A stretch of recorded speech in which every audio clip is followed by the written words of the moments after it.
শ্বহীদ বেদীত শ্বহীদসকলক শ্ৰদ্ধা জনালোঁ, শ্ৰদ্ধাঞ্জলি জনাইছোঁ আজিৰ দিনটোত।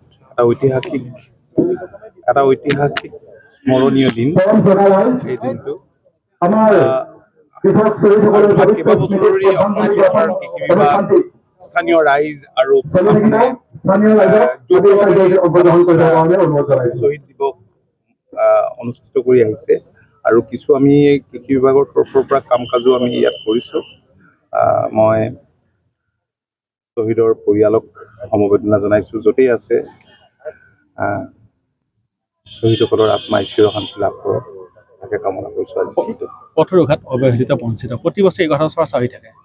তাৰপিছত চাওক, সেইটো আগতে আমি কৈছিলোঁ। মই যেতিয়া ছাত্ৰাৱস্থাত আছিলোঁ ইয়াততো একো নাছিলে। লাহে লাহে পৰিৱৰ্তন হৈছে আৰু পৰিৱৰ্তন আহিব। মাননীয় মুখ্যমন্ত্ৰী ডক্টৰ হিমন্ত বিশ্ব শৰ্মা ডাঙৰীয়াই